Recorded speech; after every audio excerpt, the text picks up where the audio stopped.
21 major things that I wish I knew when I started to play DUNE Awakening. Also in this video, I'm going to gift one deluxe edition to one of you lucky viewers, so if you want to know how you can win this game, please watch the video all through to the end. At this point, a quick thank you to Funcom, who actually sent me a key to check out the game, and basically because I didn't have to invest any money, this is the reason why I can do the giveaway for you. So instead of buying the game for me, I buy it for you. One thing to notice, I do not get paid, so I can say whatever I want, so I'm doing the video out of my free will because the game is actually really good. DUNE Awakening is nearing its full release, and let me tell you, this game is huge. I have been playing the last beta, and I was also playing the early access for a few days now, and let me tell you, I basically saw 30% of the game. So what I can already say is this game is absolutely exceeding my expectations. But this video is not going to be a full review. I'm going to do a full review in about 1 week because I want to see the end game first and experience all the content the game has to offer, so I can give you a better overview if this game is actually made for you. And as some of you might already know from my content, this review is going to be very deep, so if you do not want to miss it, please subscribe to the channel and stay tuned. But without any further delays, let's get right into the tips.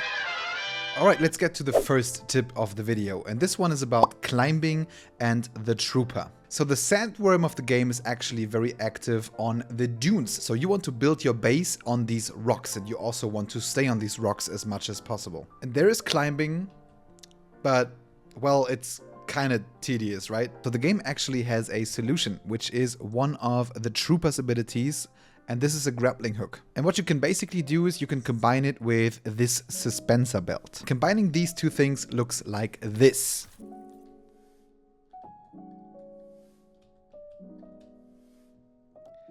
Looks a lot more easy, right? And you can actually even let go and do the whole thing again.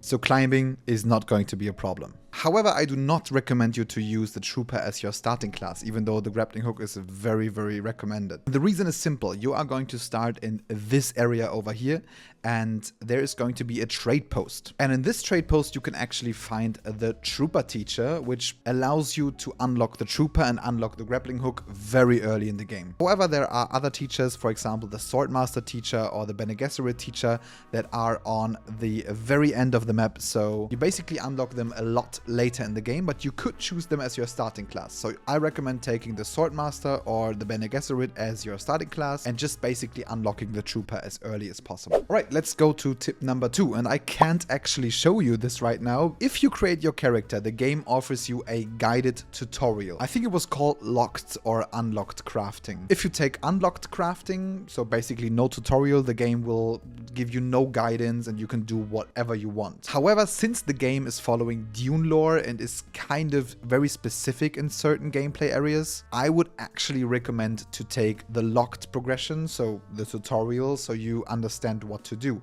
And this is basically going to be the main quest that you can see in the upper left corner that is showing you how to progress the game. And trust me, if you play it the first time, you should absolutely do this. Let's go to tip number 3. The moment you unlock base building, you probably want to build something big and cool, just like we did, even though it's not finished yet, so if my mate is going to see the video, he's probably going to kill me. Akashi, I'm sorry. But I actually do not recommend to do this. The first reason is you are going to be in the beginner area of the game, and the game is not going to allow you to actually build a big base in this area. The main quest even wants you to move forward and abandon your last base. So the game will actually tell you to move to one of the other areas and build a bigger base. And this also makes sense because the early game area does not have any valuable resources, so you will have to move anyway. The second reason is that you will unlock skins for the building system where you can actually build cooler bases, and I just recommend to take your time, progress into the game, and build a very cool and big base later on the game. The next tip is you should build this suspensor belt and also this Holtzman shield as quickly as possible, because movement is going to be a lot easier with a suspensor belt and combat is a lot easier with the Holtzman shield. And what you can do is you can basically activate this shield. That means that you are protected from any kind of damage.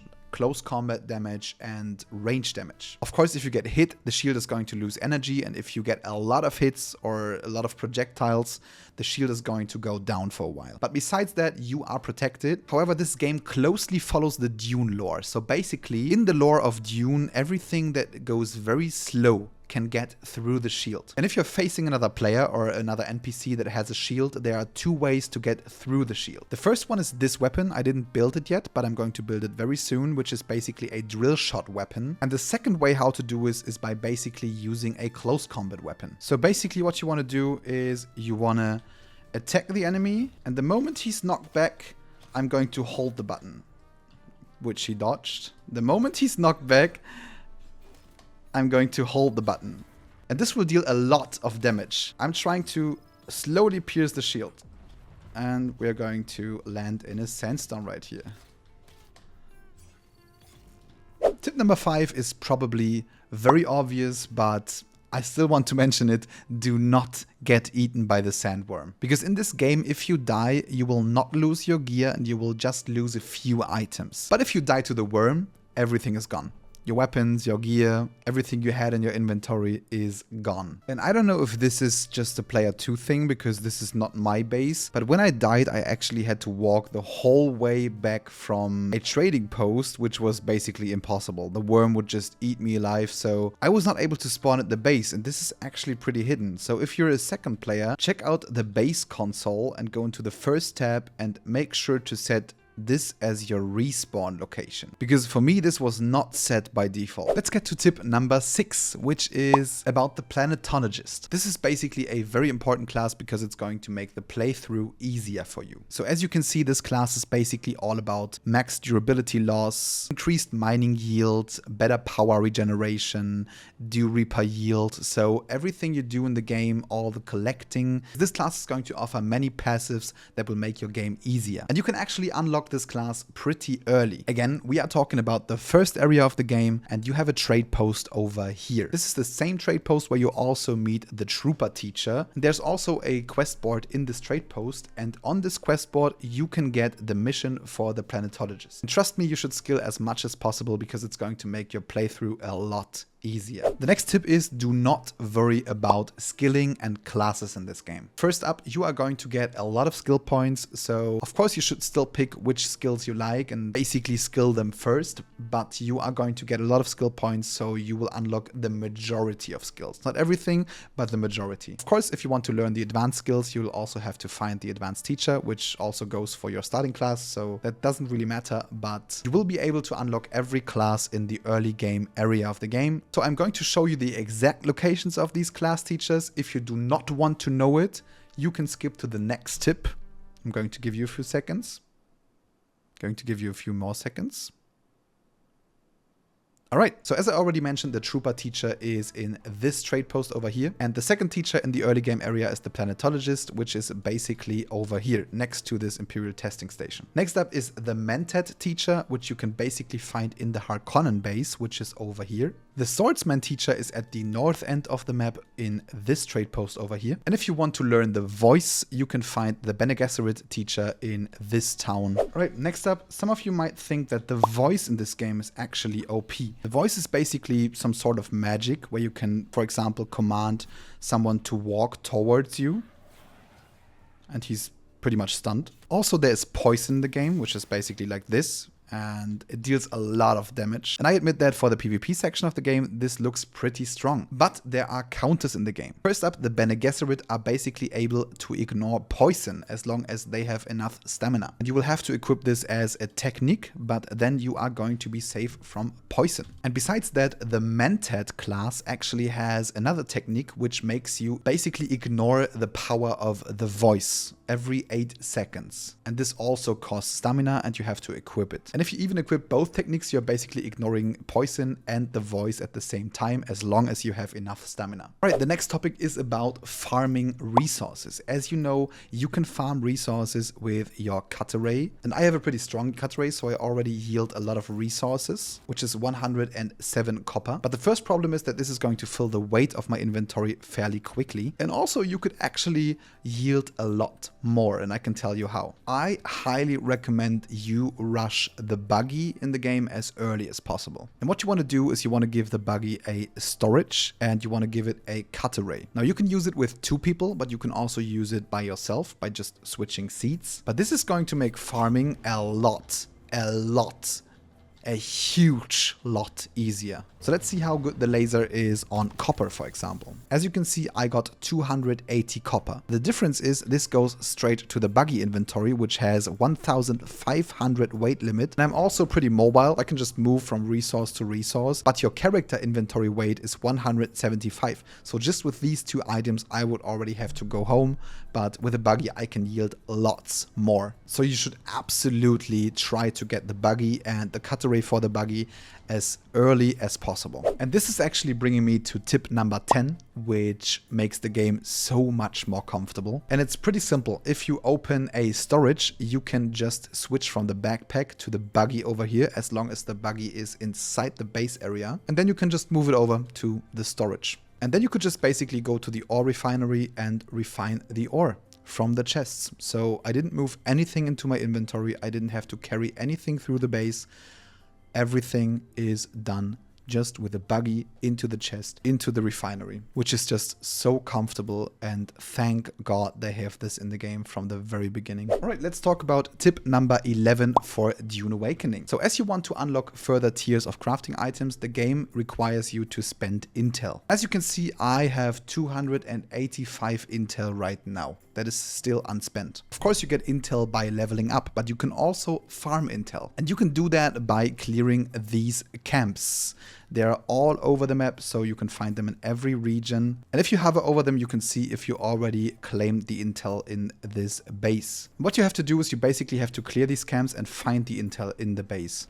And this is basically how the intel looks. And as you can see, if I'm picking it up, I get 20 intel points. Of course, this depends on the area that you are actually in. So the late game areas are going to give you more intel per base that you clear. Sometimes bases even have 2 intels, so you can pretty easily farm intel points and unlock all the stuff in the game. Okay, let's talk about the next tip. Every time you enter a new area in the game that is still not completely visible, you shouldn't waste any time trying to explore without the map. So what you want to do is you want to climb to a very high spot, and then I want you to use this survey probe launcher together with these survey probes. I think the main quest already asks you to do that, but you should always do that for all the new areas that you get into, to not waste any time searching for anything in the area blind. So you can just use the survey launcher. And as you can see right now, I am not high enough. So I have to find a higher point in this area, which is probably going to be this one over here. So maybe this point is high enough. Let's see. Okay, this point is high enough. So as you can see, the survey is completing, and in 20 seconds I can see the whole area and all the points of interest in this area. And it also kind of looks cool. I don't know. You can also see other players doing that, so I think it's pretty cool. And as you can see on the map, this area is now fully visible, and I can see all the points of interest, not wasting any time. And what you can also see is basically, if you zoom in, you can also see all the resources that you can basically collect, which is going to make finding resources for you a lot easier. All right, tip number 13. You can find out where to find the important things in the game on the map. But I can tell you that these map markers are not very accurate. For example, if you want to build the Ornithopter, you are going to need diamandine dust and carbide scraps. So we found this area, which is called Hand of Key, whatever. And it says that you can get diamandine dust and carbide scraps in this area. But I can tell you, we searched everywhere. We didn't find a single one. It might be a rare drop, but honestly, this is not the right place to look for this. Instead, what you want to do is go all over here and basically check out this area, and you get the same items, but they drop in high rates. All right, tip number 14. We have shipwrecks on the map, which have this icon over here, and you basically get weapon parts out of these shipwrecks that you need for weapon crafting. One thing that is very important, because it's not shown anywhere on the map, these shipwrecks, except the first one in the first area, this is the only shipwreck that does not follow this formula, but every other shipwreck is a PvP section. So if you come close to this shipwreck, you can actually attack other players and they are able to attack you, which is, as far as I can tell, the only PvP in the early game. There's going to be more PvP if you leave this early game area and go into the deep desert and into some certain PvP instanced areas. But when it comes to Haga Basin, this is basically the only type of PvP area. And as you might see in a few seconds, if I come close to this area, you will see a pop-up that says zone changing. And as you can see, it will now say War of Assassins PvP. So now I'm in the PvP section and I'm going to leave, of course, because I don't want to get shut down. Well, you might say that this actually sucks because you need weapon parts to craft weapons, of course. But there are actually two ways how you can get them without doing any PvP, even though I don't really understand because PvP is an important part of the end game. But what you could do is actually, you could go to the first wreck, which is in this early game area. It will loot the exact same materials that you will also get in the end game wrecks, with the only difference that there's going to be some very good recipes for end game weapons in the final chest of the area in the end game areas. And the second way how you can actually get these items without doing any PvP is basically by finding weapons. You can loot lots of weapons from enemies that you fought, and you can also loot them from chests in any kind of PvE area. And you can basically go to the recycler and you can just recycle these weapons and get weapon parts out of this. And to be very honest, we didn't really go into any PvP areas except like 1 or 2 times. Alright, for tip number 15, I'm going to turn up the game volume a bit. So if you move around the map and you hear the following sound. This is not a space fight above you. This is actually Drumsand, and you will attract the worm with that. But the problem is you cannot really see the sand type, but you can actually see the Drumsand area on the map. What you should do is you should avoid driving on Drumsand, because every time you do that, you will absolutely attract the worm. So basically try to avoid all these red areas. There's also quicksand in these areas, and you can actually see it, and you should absolutely avoid that too, of course. You will probably want to do all the class quests and all the other quests that you can find on the quest board, and you want to collect all the intel on the map and stuff like that. And I can absolutely understand that. But the distances in this game are very huge. So I recommend you do not waste any time by foot or with a bike, because sometimes you have to go from over here to over here, and this just takes a lot of time. Instead, what you should do is basically try to rush the Ornithopter as quick as possible, because I can tell you this makes the game so much more comfortable, because you can just go into vulture mode and get some speed, and then all you do is just glide to wherever you want to go and not even use any fuel while you're gliding. So I waited with all the class quests until I had the Ornithopter, and this just made everything so much easier and so much quicker. I was not wasting any time. Let's come to tip number 17, and this is about the Ornithopter crafting. Because if you reach this point of the game where you can create your first Ornithopter, it's going to be expensive. You will need lots of materials for that. And I pretty much made a mistake, for example, because I saw that the Ornithopter had 2 empty module slots. However, unfortunately, you cannot use the boost and the inventory module at the same time, because they use the same position on the Ornithopter. So I created an inventory and a boost module, and I was not able to equip both, which was basically a huge waste of materials. So I just want to prevent you from making the same mistake as I did, because it sucks. The next tip is that there are going to be sandstorms, and they are pretty much going to hurt a lot, and they are also going to destroy your vehicles. So when it comes to your HP, you can just go into your base, but if you don't have the time because you are somewhere on the map, in sandstorms you basically are safe as long as this icon says enclosed or sheltered. So as you can see, this small campfire over here from an NPC is basically keeping me safe from the sandstorm. I'm not going to get any damage. So if you're running into a sandstorm, just try to find an NPC base and you are probably going to be safe. When it comes to your buggy, you basically have to drive it into some sort of NPC base so it is safe, because you're not able to store the buggy. But that brings us to tip number 19. You actually have a tool to store vehicles, but it doesn't work for the buggy, which is this tool, and you should absolutely craft it as early as possible because it allows you to basically store one vehicle. And this even actually works for the Ornithopter. So you can just basically store it. One important thing to note is that there has to be nothing in the inventory of the vehicle. So if there's anything inside the inventory of the vehicle and you want to be safe from the sandstorm, just try to drive the vehicle into any kind of NPC base because they are not going to damage it. And also no player is able to steal your vehicles, so don't worry about that. So let's get to tip number 20.